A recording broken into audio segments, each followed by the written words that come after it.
ಇವತ್ತು ನಾನು ಯಾರ ಬಗ್ಗೆ ವೈಯಕ್ತಿಕವಾಗಿ ಇವರು ಕಾರಣಗಳು ಕಾರಣ ಅದು ಎಲ್ಲರಿಗೂ ಇವತ್ತು ಜನರ ಮನಸ್ಸಿಗೆ ಬಂದ್ಬಿಟ್ಟಿದೆ.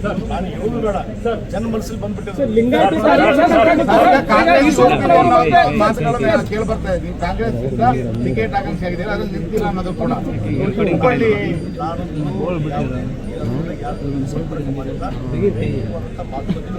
ಹೆಲಿಕಾಪ್ಟರ್ ಬುಕ್ ಆಗ್ಯಾವಂತ ಚರ್ಚೆ ಇವತ್ತು ನಾನು ಹುಬ್ಳಿಗೆ ಹೋಗಿ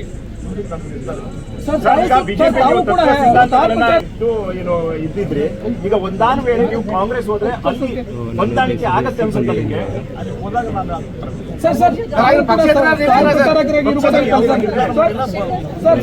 ಈಶ್ವರಪ್ಪ ಮತ್ತೆ ಯಡಿಯೂರಪ್ಪನ ಸ್ಟಾರ್ ಪ್ರಚಾರಕರಾಗಿ ಉಳಿಬಹುದಂತ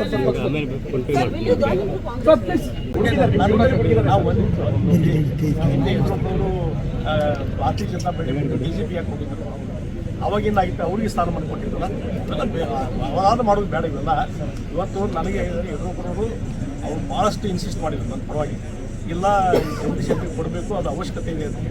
ಇವತ್ತು ಈ ರೀತಿ ಹೇಳಿಕೆ ಕೊಡ್ತಾರಂದ್ರೆ ಬಹುಶಃ ಮೇಲೆ ವರಿಷ್ಠ ಒಂದು ಹೇಳಿದ್ರು. ಪಕ್ಷವು ನನಗೆ ಗೌರವ ಕೊಟ್ಟಿದೆ, ನಮ್ಮ ಸ್ಥಾನಮಾನ ಕೊಟ್ಟಿದೆ. ಅದೇ ರೀತಿ ಅದರಲ್ಲಿ ಪರ್ಟಿಕ್ಯುಲರ್ಲಿ ಅನಂತಕುಮಾರ್ ಅವರು ಯಡಿಯೂರಪ್ಪನವರು ನೇತೃತ್ವದ ಸಂದರ್ಭದಲ್ಲಿ ಈ ಉತ್ತರ ಕರ್ನಾಟಕದ ಭಾಗದಲ್ಲಿ ಇವತ್ತು ನಾನು ಏನು ವಿಚಾರಗಳನ್ನ ಹೇಳ್ತಿದ್ದೆ ಅದಕ್ಕೆ ಒಪ್ಪಿಗೆಯನ್ನು ಕೊಟ್ಟು ಪಕ್ಷದ ಬೆಳವಣಿಗೆ ಮಾಡಲಿಕ್ಕೆ ನಾವು ಅವಕಾಶ ಕೊಡ್ತೀವಿ. ಪಕ್ಷ ಅಧಿಕಾರದಲ್ಲಿ ಇಲ್ಲ, ಆ ಗ್ರಾಮೀಣ ಭಾಗದಲ್ಲಿ ಹೋದಾಗ ಹತ್ತು ಮಂದಿ ಕಾರ್ಯಕರ್ತರಿಲ್ಲ. ಎಲ್ಲೋ ಒಂದು ಕಡೆ ಯಾರೋ ಒಬ್ಬರು ನಾವು ಜಿಲ್ಲಾ ಪಂಚಾಯತಿ ಇದನ್ನು ಮಾಡಿ ನಿಲ್ಲಿಸಿ ಅಲ್ಲಿ ಪಕ್ಷ ಬೆಳವಣಿಗೆ ಮಾಡುವಂಥದ್ದು. ಎಲ್ಲೇ ಲೋಕಲ್ ಬಾಡಿಯಿಂದ MLC ಇವತ್ತು ಕೋಟಿಗಟ್ಟಲೆ ಖರ್ಚು ಮಾಡ್ತಾರೆ, ಅವತ್ತು ಒಬ್ಬರು ಇಲ್ಲ. ಅಂಥ ಸಂದರ್ಭದಲ್ಲಿ ಕೆಲವರು ಅಭ್ಯರ್ಥಿಗಳನ್ನ ನಿರ್ಮಾಣ ಮಾಡಿ ಇಲೆಕ್ಷನ್ ನಿಲ್ಲಿಸಿ ಆ ಇಲೆಕ್ಷನ್ಗೆ ಓಡಾಡಿದಂಥ ವ್ಯಕ್ತಿನೂ ನಾನು.